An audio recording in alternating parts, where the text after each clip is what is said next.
people will say to me, I don't want to take medicine. I don't want to take medicine. What should I do? Well, here's a list of things.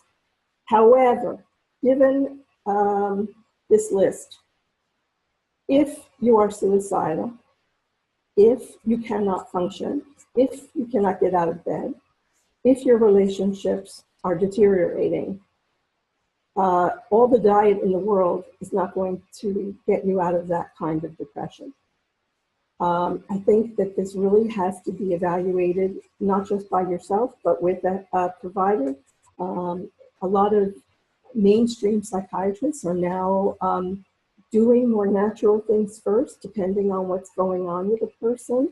Supplements, herbs, vitamins. I don't have acupuncture on there, but that's something. Also, what I found fascinating when I was preparing this is that now there's a new theory, and it's still being researched.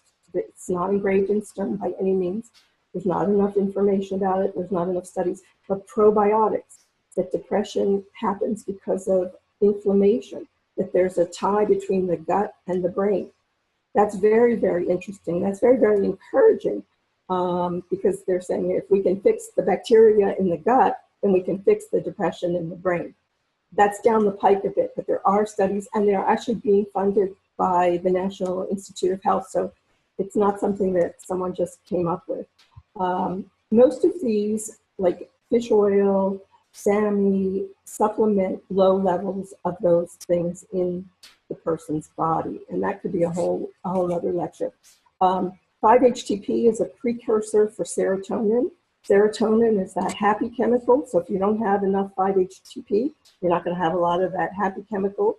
So by taking the 5-HTP, it increases the amount of serotonin, and that also helps. But again, this has to be weighed with a healthcare professional. This shouldn't be something that you just go to the drugstore and say, oh, I think I'll try that this week, or try this. Also, some of these you cannot mix with mainstream antidepressants. So it really, really needs to be monitored by a professional, either a naturopath or an integrated physician, something like that.